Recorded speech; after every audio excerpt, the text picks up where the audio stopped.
আজকে আমলা বিদ্রোহ নিয়ে কথা বলবো, তো তার আগে একটু পিছন থেকে শুরু করতে হবে অফিসার্স ক্লাব থেকে। এই ক্লাবটা একটা সরকারি সম্পত্তি এবং রাষ্ট্রীয় অর্থে পরিচালিত সামাজিক প্রতিষ্ঠান।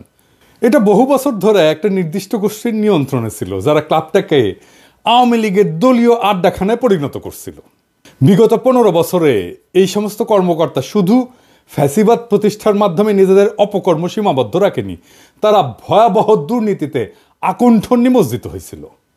ক্ষমতাসীন দলের সঙ্গে জোটবদ্ধ হইয়া তারা দুর্নীতি এবং লুটপাটের মাধ্যমে বিপুল সম্পদ করায়ত্ত করছে।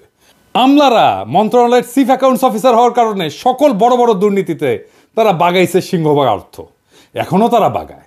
এর বাইরে এই ধরনের কর্মকর্তাদের অতি উৎসাহের বিষয় ছিল গুম, খুন, গুরুতর জখম, অসংখ্য মিথ্যা মামলা এবং বিরোধী মতাবলম্বীদের দমনমূলক অপকর্ম। মত প্রকাশের স্বাধীনতাকে হরণ করার ক্ষেত্রে তারা ফ্যাসিস্ট চেতনার প্রতীক হয়ে উঠছিল। এই লোকগুলা ক্ষমতাসীন গোষ্ঠীর সক্রিয় অংশ হিসেবে কাজ করছে এবং খুনি হাসিনার ফ্যাসিবাদী নীতির অগ্রগামী সৈনিক ছিল। দুঃখজনকভাবে 5ই আগস্টের ছাত্র জনতার রক্তক্ষয়ী বিপ্লবের পরও এই সমস্ত অপরাধীদের চিহ্নিত করে জবাবদিহিতার আওতায় আনা সম্ভব হয়নি এখনো। এইটা অন্তর্বর্তীকালীন সরকারের একটা বড় ব্যর্থতা এবং জাতির জন্য গভীর হতাশার কারণ হয়ে আছে।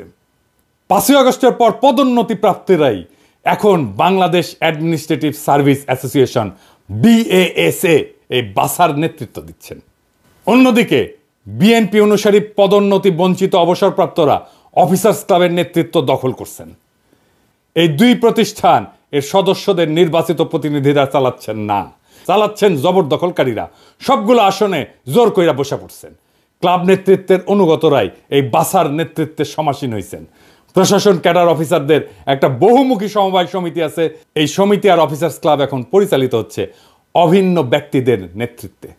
ধানমন্ডিতে অবসর নামে অবসরপ্রাপ্ত কর্মকর্তাদের একটা সংস্থা আছে, তার নেতৃত্ব এখন এই সমস্ত নেতাদের করতলগত।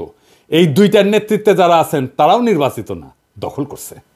এই যে 4টা সংগঠনের কথা বললাম, এই 4টা সংগঠনের পাশাপাশি নাম সর্বস্ব আরো 2টা সংগঠন অফিসার্স ক্লাব থেকে ভুইফোন নেতারা পরিচালনা করতেছে। বক্তৃতা বিবৃতির মাধ্যমে প্রশাসনকে নিয়মিত ভয়, ভীতি, হুমকি দামকি এইটা প্রদর্শনের জন্য ব্যবহৃত এই প্যাড সর্বস্ব সংগঠন 2টার নাম হইল বৈষম্য বিরোধী কর্মচারী ঐক্য ফোরাম এবং জুলাই আগস্ট গণবিপ্লব কমান্ড কাউন্সিল। ওরে বাবা, ডরাইছি।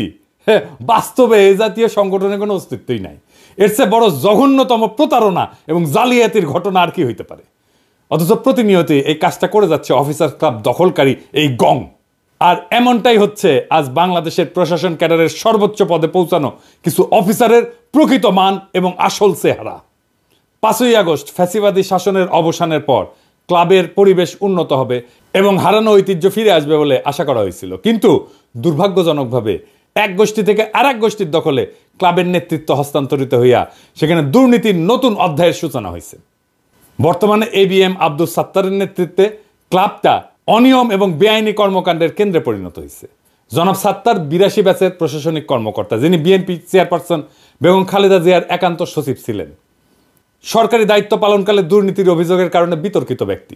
তিনি অফিসার্স ক্লাবের সাধারণ সম্পাদকের পদ দখল করছেন এবং সহযোগী হিসাবে দুর্বিনীত আরেক আমলা আব্দুল খালেককে কোষাধ্যক্ষ বানাইছেন, যা নিয়ে ব্যাপক প্রশ্ন উঠছে।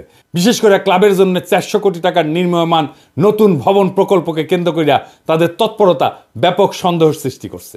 অফিসার্স ক্লাবের গঠনতন্ত্র অনুযায়ী এর সাধারণ সম্পাদক ক্লাবের প্রধান নির্বাহী এবং সভাপতি হন মন্ত্রিপরিষদ সচিব।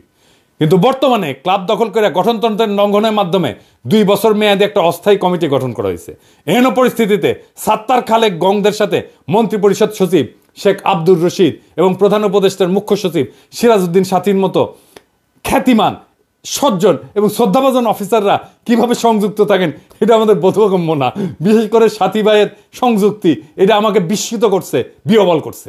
আমাদের বিস্ময় এবং বেদনার কোনো অবসান ঘটতেছে না। রাষ্ট্র এবং সরকারের শীর্ষ পর্যায় থেকে রাজধানীর শহর, নগর, বন্দরের অলিগলি, গ্রামগঞ্জের হাট বাজার সহ সর্বনিম্ন তলা পর্যন্ত প্রায় সবকিছু দখল নিয়ে ফেলছে একটা দল।